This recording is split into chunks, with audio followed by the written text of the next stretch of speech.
Welcome everyone to this week's episode of Unrooted Wrestling Edition, and my guest for this week's show is none other than sophomore wrestler on the women's wrestling team, Solin Piearcy. Solin, thanks so much for joining me on the show.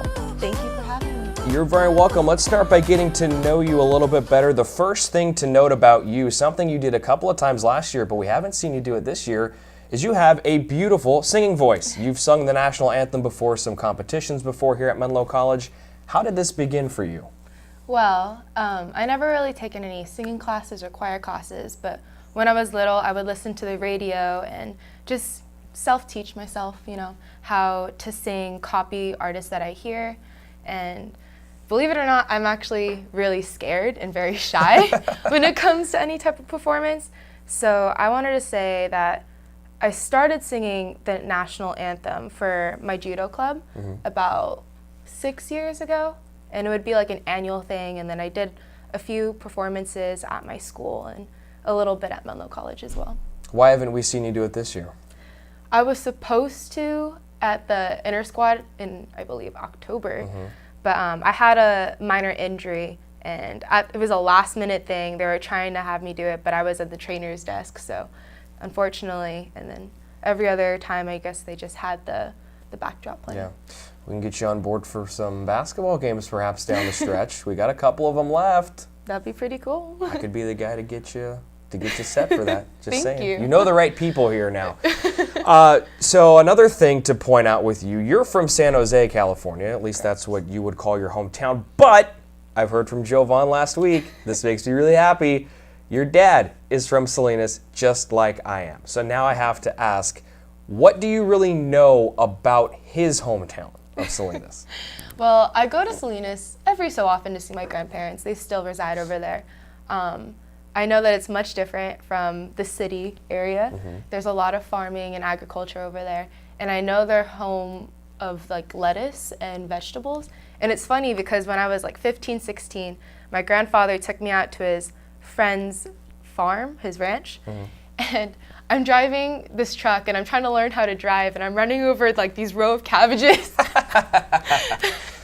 Yeah. That's a really interesting place to learn how to drive Yeah. out in the fields. But I guess if you can do that, you can pretty much drive anywhere. I would hope so. So you were out, so I'm trying to get a visualization of where you were. You were out past the southern border of town? Yes. Okay, so you're out by like Chular Canyon. Yeah, going on to Shular was like the off side of the road. It was just Okay. his Yeah, there's friend's absolutely farm. nothing out there. So you can I guess that's a good idea though to teach you to drive out there, because then you're not going to wind up risking hitting anything because nothing is around except for those row cabbages. Yeah. Now, last season you were an All-American as a true freshman here at Menlo College, a huge honor. How will that experience help you this season as you prepare for your second round of nationals? Well, last year, I feel like for me to be an All-American, one of the top 8 wrestlers in college in the nation of a weight class, it's just not many people can have the opportunity to say that. Only 8. Yeah, only 8 every year. And so I think it's definitely a confidence boost for me because it shows that I've been at the caliber, I'm still in that caliber, and I still am able to compete with the best in the nation.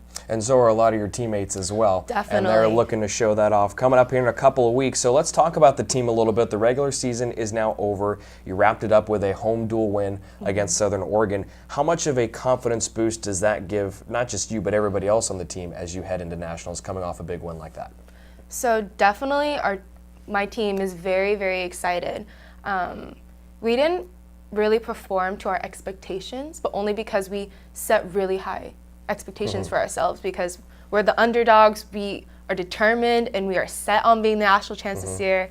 But yeah, I mean, the home duel, it was the last one.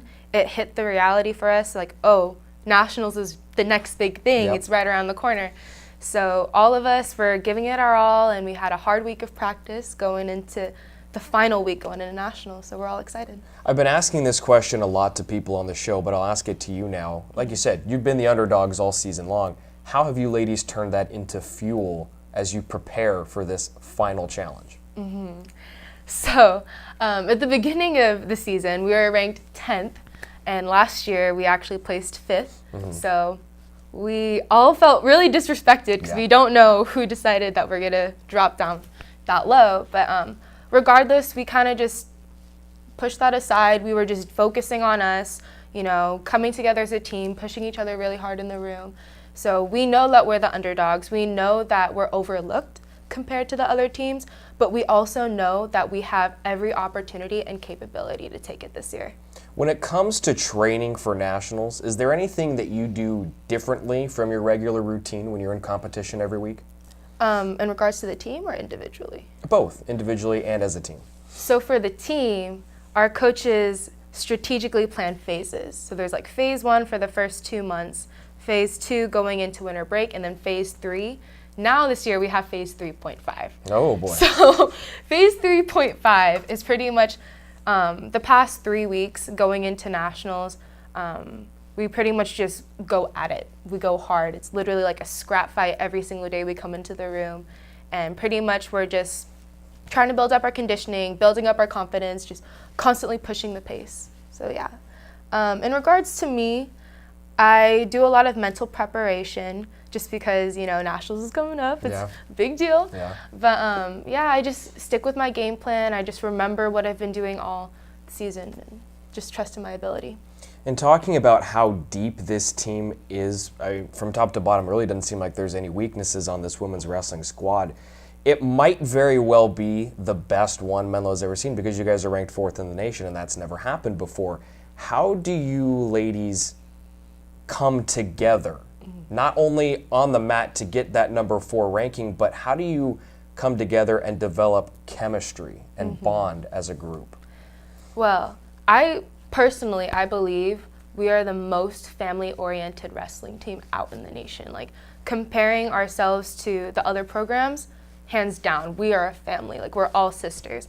And I feel that's so interesting because all of us come from different backgrounds. But like you said, we're able to come together, and that's because we spend a lot of time with each other off and on the mat. So in the beginning, we have team bondings. We go to each other's, like, well, the coaches' houses or each other's rooms. We get to know each other. And it's just very exciting because every single time I go into the wrestling room, there would be music playing, people would be singing and dancing, and then just even off of the mat, there would be girls saying, oh, let's go do this event, and let's go do this. So it's just a lot of time with each other. Isn't it crazy how collegiate athletics works? Yeah. You bring in people like that from completely different backgrounds, complete and utter strangers. You'd never meet this person otherwise, and now it feels like you're related to them. Yeah, I have like a huge group of sisters now. Yeah, exactly. Now your family has tripled, quadrupled, and multiplied like crazy since you've been here. Yep. All right, now, no secret, season's almost over. This Menlo team's really good. I've said that all before. I know that, of course, the thought is, yeah, every single one of you can be an All-American this year. How can that happen? How can this year be the year that every Menlo College wrestler cracks the All-American list? So our coaches have been also strategically planning this. We are sending all 15 of the ones that we can, and what we're doing is we're sending the starters and then 5 other girls. And how we're preparing for that is that everybody on the wrestling team contributes, regardless of not if they're going to nationals. So in the room, they're always on each other. Every girl's always going at it, especially for the ones geared towards nationals.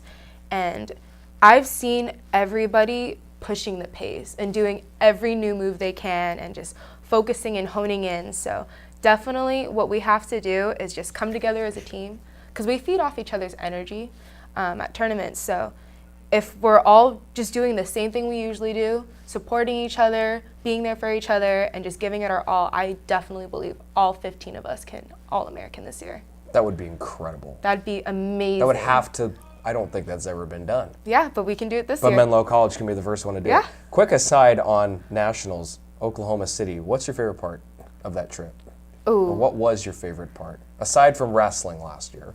Of nationals? Yeah. Ooh, definitely, besides the wrestling portion, it has to be the food.